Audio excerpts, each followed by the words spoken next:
और হাদিস নিয়ে এসেছে হযরত আবু হুরায়রা বলে কিছুক্ষণ পরে রাসূলের সাল্লাল্লাহু আলাইহি ওয়াসাল্লাম রাহমাতুল আলামিন নবী আমার সাহাবীদের এত ভালোবাসে আল্লাহর নবী গান হলেন হযরত আবু হুরায়রা বলেন নবী আমার চেহারা দেখে বুঝতে বলেছে আবু বকর বুঝতে পারল না হযরত উমর বুঝতে পারল না আল্লাহ নবী আমাকে ডেকে বললেন ও আবু হুরায়রা মুখটা শুকিয়ে গেছে কেন হযরত আবু হুরায়রা বলেন সাহাবীরা আমি আবু হুরায়রা আমার কলিজা ফিরে যায় আমি আমার রাসূলুল্লাহকে বললাম ইয়া রাসূলুল্লাহ ইয়া হাবিবাল্লাহ আমি খয়ের দিন না আমি আবু হুরায়রা তুমি বলো খোদা আমি কাউকে বলতে পারি না নবী গো হযরত আবু বকর চলে গেল আমার কথা বুঝলো না হযরত ওমর চলে গেলেন আমার কথা বুঝলেন না নবী আবার দেখি বলছিলেন বাবা হুরায়রা আমি রাসূলুল্লাহ আমার বাড়িতে চলে এসো সুবহানাল্লাহ আমার বাড়ি এসে বাড়ি নিয়ে গেছে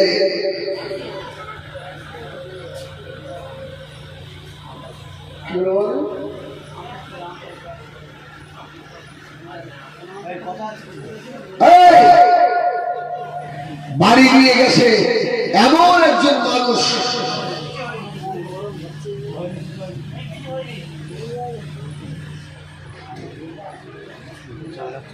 বাড়ি নিয়ে গেছে যে মানুষটা তো রাসূলুল্লাহ আবু হুরায়রাকে নিয়ে গিয়ে বাড়িতে বসিয়ে আস্তে আস্তে হুজরার ভিতরে ঢুকে আমাদের আয়েশাকে জিজ্ঞেস করছে আয়েশা মেহমান তো নিয়ে এসেছি খাওয়ার কিছু আছে যদি বলবেন না সুবহানাল্লাহ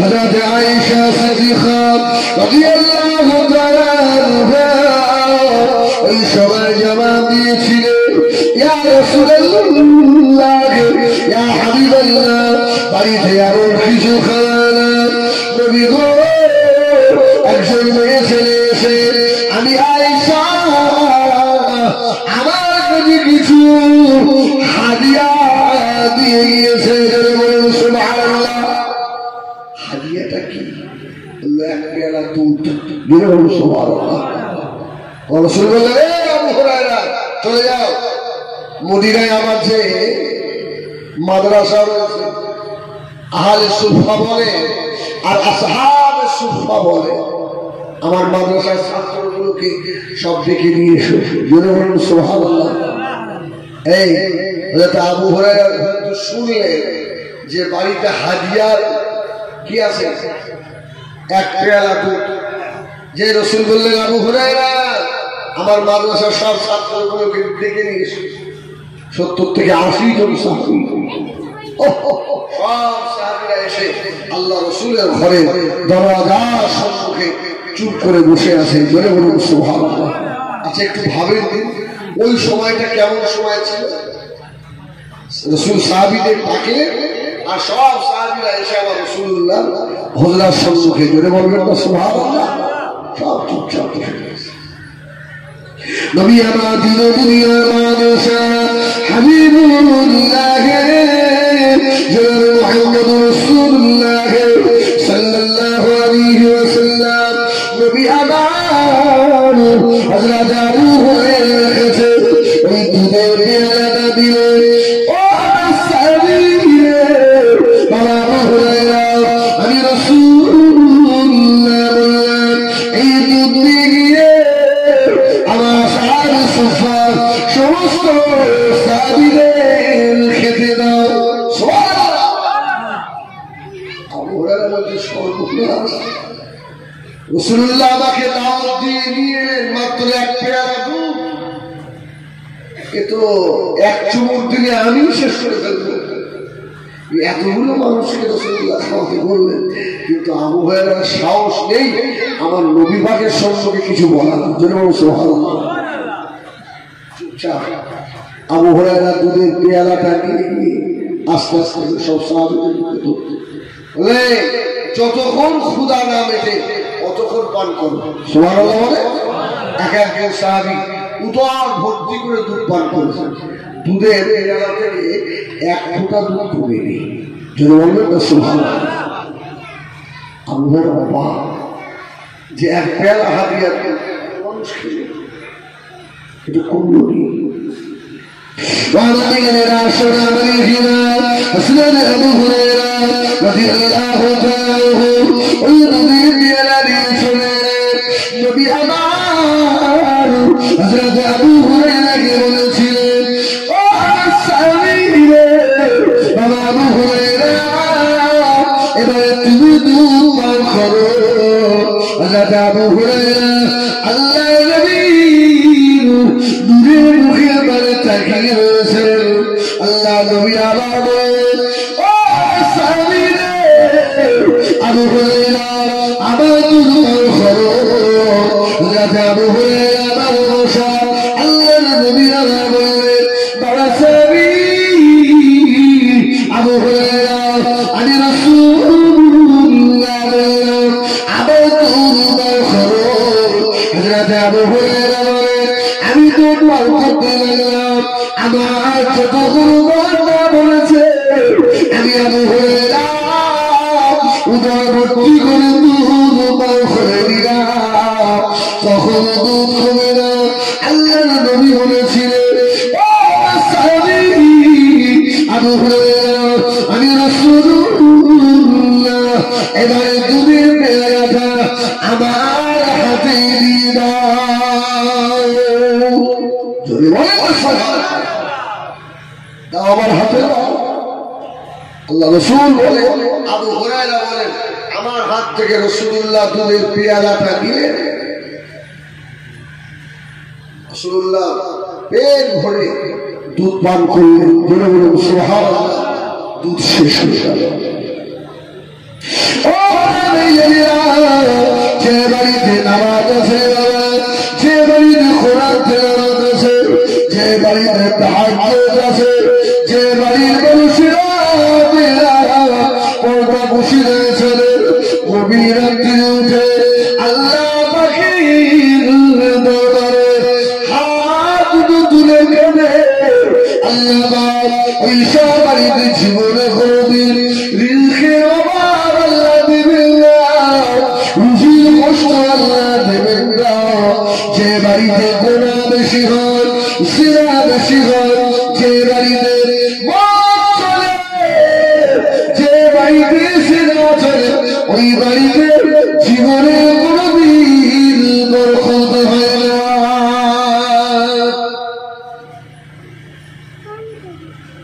আমাদের বাড়িগুলোর ভেতরে আমরা যদি খেয়াল করে দেখি কি হলো বলো তো,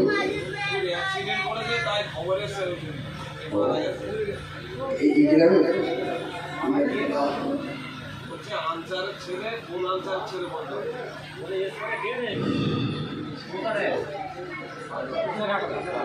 বাবা এই তো দুনিয়া, কি এই তো দুনিয়া। আল্লাহ যে হায়াতে থাকে আল্লাহ তাকে সেবা করুক, হায়াত দরাজ করেন। আল্লাহ আমি হ্যাঁ সকলে বসে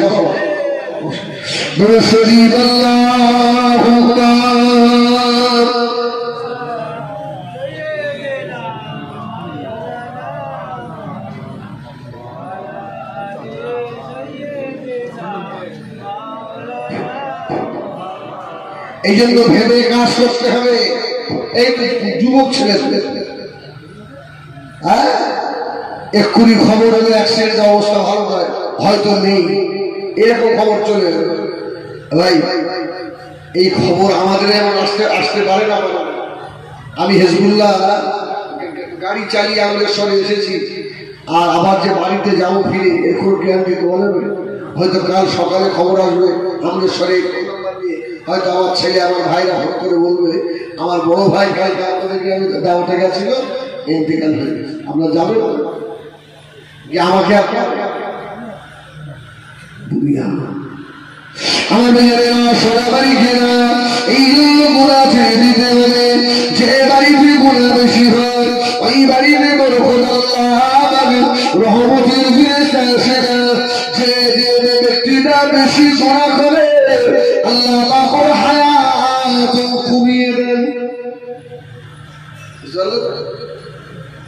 যার যত বেশি গোনা হবে হায়াত আস্তে আস্তে কমবে, যত বেশি গোনা করবে তত বেশি বেশি শরীরে কঠিন কঠিন ব্যাধি ঢুকবে, রোগ ঢুকবে, যে রোগের ঔষধ পাওয়া যাবে না।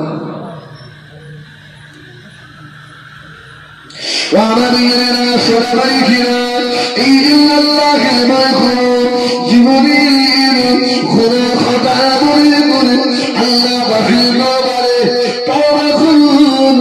এই পৃথিবী শরীরে আল্লাহ নবীকে বানিয়েছিলেন, ওই নবীটা নাম আল্লাহ হযরত মূসা আলাইহিস সালাম। হযরত মূসা নবীর জামানায় একজন বদমাইশ মানুষ ছিল। আপনি আমি কত বড় করেছি, তার মতো বড় এলাকায় নেই। গ্রামবাসীরা ঘাট ধরে গ্রাম থেকে বার করে দূর হ, গ্রামে থাকবি বার করে। মানুষটা মনের দুঃখে মনের কষ্টে বাড়ি থেকে চলে এসে মরুভূমির মাঝখানে এক কিতাবে এসেছে কয়েকটা ছাগল নিয়ে ওখানে বসে বসে ছাগল চড়ায়, সারাদিন ছাগল চড়ায়। আর সন্ধ্যা হয়ে গেলে ওই ছাগলের দুধ দহন করে দুধ খায়।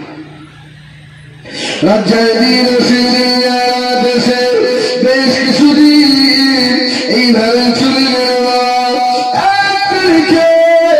ওই ব্যক্তিটা শরীর অসুস্থ হয়ে গেছে, মরুভূমির মাঝখানে কেউ না তাকে দেখার মতো আল্লাহ সহায় হয়ে পড়েছে, কেউ না দেখার মতো সর্বমুখে দেখায়, কাউকে খুঁজে পায় না, পিছনের দিকে দেখায় কাউকে পায় না, ডাইনে দেখায় কাউকে পায় না, বামে দেখায় কাউকে পায় না। আল্লাহ সহায় হয়ে গিয়ে আল্লাহ পাখির দিকে আসমানের দিকে একবার তাকিয়ে শুধু এতটুকু বলেছিল, আল্লাহ আল্লাহ কেউ আমাকে দেখতে পারে না, কেউ আমাকে ভালোবাসে না, আমার গ্রামবাসীরা আমাকে তাড়িয়ে দিয়েছে। এই মরুভূমির মাঝখানে আমার হাওয়া কেউ না, আল্লাহ তুমি ছাড়া এই মুসিবতের সময় আমি তোমাকে আল্লাহ বলে দেখেছি।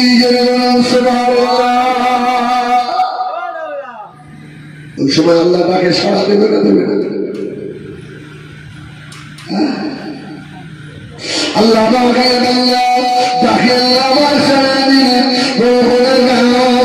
আল্লাহ বললেন ও আমার নবী রে, হযরত মূসা কালিমুল্লাহ আলাইহিস সালাম, আমি আল্লাহ তোমাকে বলে দিলাম ও নবীর মাঝখানে আমার গুনাহগার বান্দা ছাগল চড়ায়, আমার বান্দা অসুস্থ হয়ে মরুভূমির মাঝখানে ইন্তেকাল হয়ে গিয়েছে, বান্দা মারা গেছে, কেউ নাই তাকে ধরার মতো।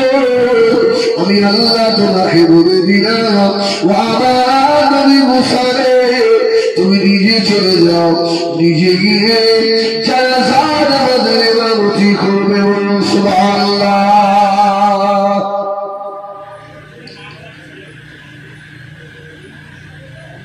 ও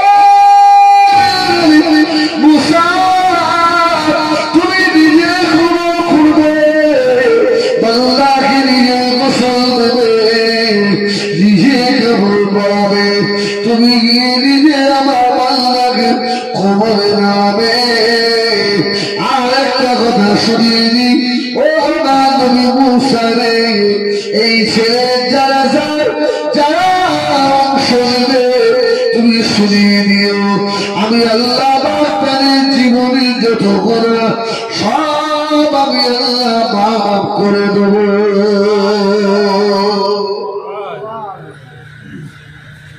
শুধু যারা অংশ নেবে জীবনের গুনাহ। মুসা আলাইহিস সালাম চিন্তা করছে, আল্লাহ এ আবার তোমার কত বড় নির্বাচনা, আমি আপনার একজন কালিমুল্লাহ নবী, আমি তোমার সঙ্গে আলাপ করি, কথা বলি, আল্লাহর আমাকে আপনি পারমিশন দিলে। মুসা আলাইহিস সালাম আল্লাহ পাকের অর্ডার হয়েছে, নিজে গিয়ে ধরলে, গোসল দিলে, দিয়ে এলাকায় একটা আওয়াজ দিয়ে বললেন, বাবা এই যে মাইয়েতটাকে নিয়ে আসছি, এই মাইয়েতের জানাজায় যে অংশ নেবে আল্লাহ নবী মুসা আলাইহিস সালামকে আল্লাহ জানিয়ে দিয়েছে তাদের বিগত জীবনের যত গুনাহ সব আল্লাহ মাফ করে দেবে। সুবহানাল্লাহ। এখন বলেন যারা যায় মানুষ কম হবে না বেশি হবে? জায়গা দেওয়া যায় না, বড় ময়দান ভোট দিও। এই মুসা সালাম বলেছে, কালিমুল্লাহ বলেছে, এর যারা যায় যে অংশ নেবে তার জীবনের গুনাহ।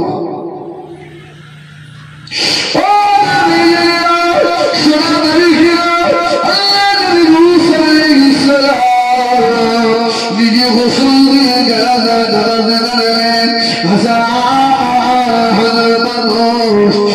যারা অংশ দিয়ে দেবা আল্লাহ যারা নামাজ পড়িয়ে দিলে আমি তো সবাই রাস্তাকে দিয়ে গিয়ে কবরস্থ করা হবে। এলাকার মানুষেরা বলো মুসা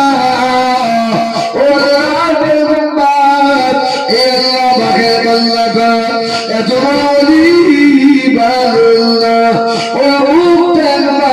আমরা দেখতে চাই।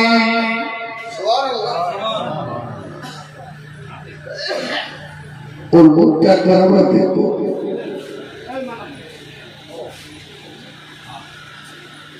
এই আসে না ইন্তেকাল হয়ে গেছে, আসে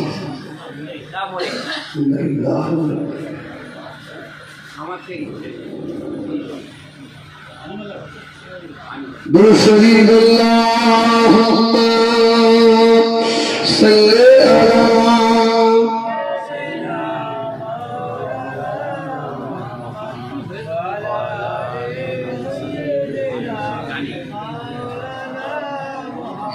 اللهم صل على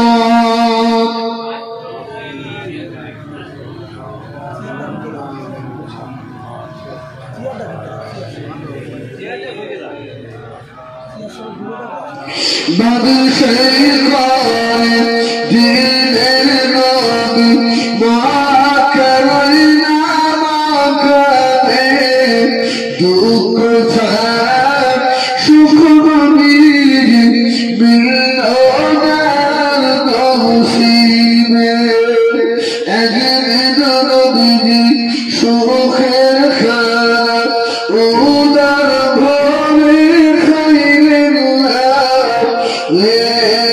শখে গদি বাড়িছে একদিন নবী শরীর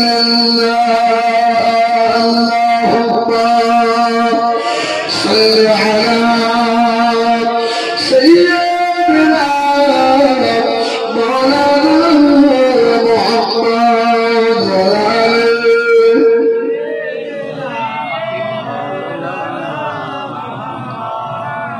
تقول نعرة تكبير আসলে মন সবার ভালো মনটা খারাপ হয়ে গেল। গ্রামের একটা যুবক ছেলে চলে যাবো নাকি মন খারাপ হয়? কি বলবো বলে আল্লাহ নবী মুসা আলাইহিস সালাতু ওয়াস সালাম জানাজা হয়ে গেছে, মাইয়েরটাকে কবরে নিয়ে যাবে। এমন তো সময় গ্রামবাসী সব ধরেছে নবী মুসা এত বড় আবেদ বান্দা যার জানাজায় অংশ নিয়ে জীবনের গুনাহ মাফ হয়ে যায়। মানুষটার মুখটা একবার দেখে মুসা আলাইহিস সালাম বললেন ঠিক আছে। আল্লাহ নবী মুসা আলাইহিস সালাম আস্তে আস্তে আগে গিয়ে কাপড়ের মুখটা খুলে দিলেন। গ্রামবাসীরা দেখে চোখে উঠেছে, এই মানুষ। গ্রামবাসী আল্লাহ নবী মুসা আলাইহিস সালামকে বলেছিলেন, আল্লাহ নবী মুসা বেয়াদবি মাফ করুন, বেয়াদবি ক্ষমা করুন। এই যে ছেলেটা ইমামতি করে, এই ছেলেটার মতো বড় মানুষ আমাদের এলাকায় ছিল না, সব থেকে বড় ছিল হযরত মুসা কালিমুল্লাহ। আমরা গ্রামবাসী সকালে এই বড় বয়সটাকে গ্রামে রাখবো না বলে সবাই মিলে গ্রাম থেকে বার করে নিয়েছিলাম। হযরত মুসা আলাইহিস সালাম ওই ব্যক্তিটা মরুভূমির ময়দানে থাকতো। একবার আল্লাহকে জিজ্ঞাসা করুন, এত বড় পদে চলে যায় কেন মুসা নবীকে খুব করে বলেছে। আল্লাহু আকবার, আল্লাহু আকবার। মুসা আলাইহিস তাসলিম উনি আস্তে আস্তে আস্তে আস্তে গিয়ে কয়েকদূর পাহাড়ে ও বলে উঠে আল্লাহকে আল্লাহ বলে ডেকেছে। আল্লাহ বলছে লাব্বাইক মুসা, কি খবর? আল্লাহ আপনি যে মানুষটার জানাজা পড়ে বললেন আমার তো আপনার আদেশ মোতাবেক সবই করলাম, কিন্তু গ্রামবাসীরা ওর মুখ দেখে বলল এর মতো পাপী আর নেই। এখন কি হবে? এর মতো শয়তান এই এলাকায় আর নেই। এখন উপায় কি? আল্লাহু আকবার।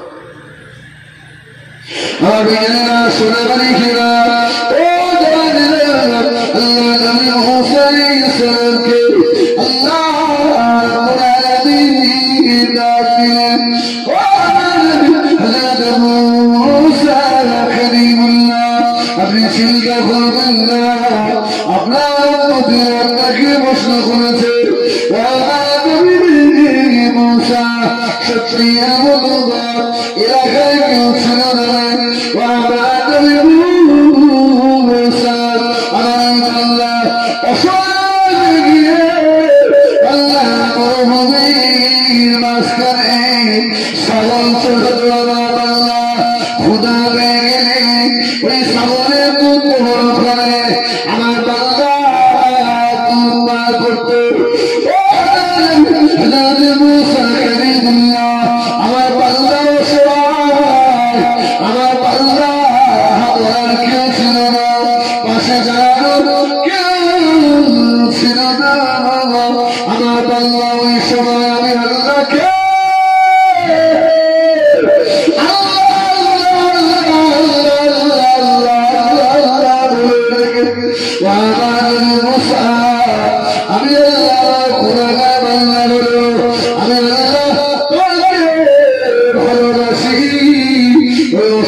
এমন ভাবে ক্ষমা করে নিয়েছি যদি আপনার উম্মতের ভিতরে সকলকে সমপরিমাণে ভাগ করে দেওয়া যায়, সকলকে ভাগ করে দেওয়া যাবে।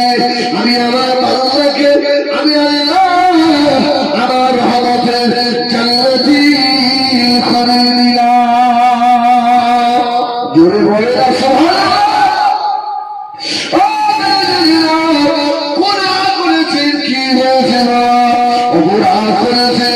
সেরা খুলে গেছে তওবা বল খেয়েছে তওবা আল্লাহ রাব্বুল আলামিন তওবা করো আল্লাহ আমার জীবনে যত গুনাহ মাফ করে দেবে।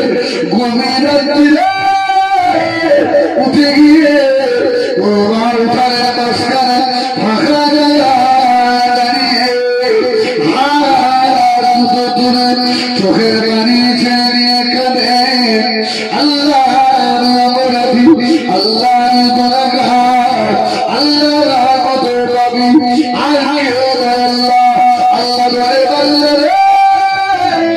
তোর চোখের পানি তোর জীবনে যত গুনাহ সাবানে আল্লাহ মাফ করে দেবে।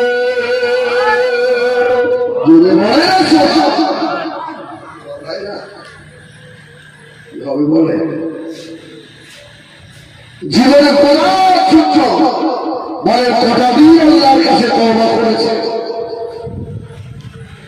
কদিন কেটেছে। সাহাবীদের ছোট্ট একটা গুনাহ, সাহাবীদের গুনাহ হতো, সাহাবীরা একেবারে নিষ্পাপ ছিল, সাহাবীরা অপরাধ হয়ে যেত, কিন্তু সাহাবীরা এত বেশি তওবা করতেন, আল্লাহকে এত বেশি ভয় করতেন, এত বেশি শান্তি সাহাবীদেরকে আল্লাহ পাক এমন ভাবে কবুল করেছিলেন। এই জন্য রাসূলুল্লাহ বলেছেন আসহাবিকা কুতুব, আমার এক একটা সাহাবী হলো আকাশের নক্ষত্রের সমতুল্য। জোরে বলুন সুবহানাল্লাহ। আকাশের নক্ষত্রের সমতুল্য বলে তবে অন্তর খৌফে ইলাহি ছিল, আল্লাহর ভয় ছিল। আমাদের আশেপাশ আমি বলি সে বস করছি, আমার ভিতরে আল্লাহ ভয় আছে। কত নামাজ কাজা হয়ে গেল, কত নামাজ আমার জীবনে কাজা করে ফেলেছে। জবানটাকে যেখানে লাগানো নয় সেখানে জবান লাগিয়ে দিয়েছি, চোখ দুটো যেখানে লাগানো নয় সেখানে লাগিয়ে দিয়েছি। খোদার কি কসম, এই চোখের হিসাব আল্লাহ নেবে, এই জবানের হিসাব আল্লাহ নেবে, অঙ্গ প্রত্যঙ্গের হিসাব আল্লাহ পাকের দরবারে দেওয়া লাগবে।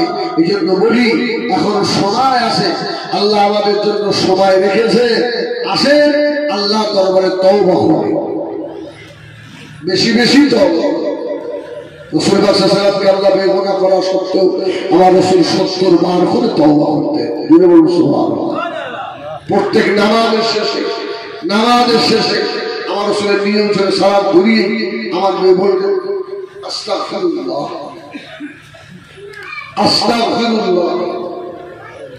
তুমি আবার তওবা করো। প্রত্যেক নামাজের শেষে একবার করে আয়াতুল কুরসি পড়ে, মুখস্থ আছে? প্রত্যেক নামাজের শেষে 33 বার সুবহানাল্লাহ, 33 বার আলহামদুলিল্লাহ, 34 বার আল্লাহু আকবার এটা পড়ে। সাহাবীরা বললেন ইয়া রাসূলুল্লাহ আমরা করি, যারা আপনার ধনী সাহাবী ওরা দান করে ওদের নেকি আরো বেশি হবে। রাসূল বলল আও সাহাবীরা শোনো, আমি তোমাদেরকে একটা আমল বলে দিচ্ছি, আমলটা করবে আল্লাহ তোমাদেরকে ধনী করে ওঠাবে। বলে বলুন সুবহানাল্লাহ। প্রত্যেক নামাজের শেষে 33 বার সুবহানাল্লাহ, 33 বার আলহামদুলিল্লাহ, 34 বার আল্লাহু আকবার এটা পড়তে খুব বেশি সময় লাগবে নাকি?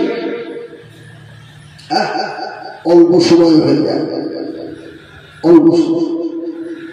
এই আমলটা করে রাত্রে শোয়ার সময় ওযু করে দরুদ শরীফ পড়ে শোয়, দরুদ শরীফ পড়তে পড়তে ঘুমিয়ে পড়ে।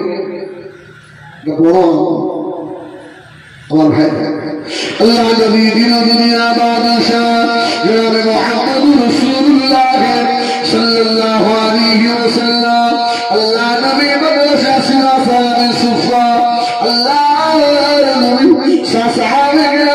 নবী শিক্ষা দিতেন আল্লাহ নবীর নূরের মুখে পারে সাহাবীরা তাকিয়ে থাকতো সাহাবীরা এত বেশি বেশি করে আমল করতেন রাত্রি রাত জেগে জেগে জেগে জেগে আল্লাহর ইবাদতে মশগুল হয়ে যেতেন সাহাবীদের উপরে অত্যাচার হতো জুলুম হতো আল্লাহর টাকা কত কষ্ট দেওয়া হতো তথাপিও সাহাবায়ে কেরামেরা কষ্টটাকে কষ্ট বলে মনে করে না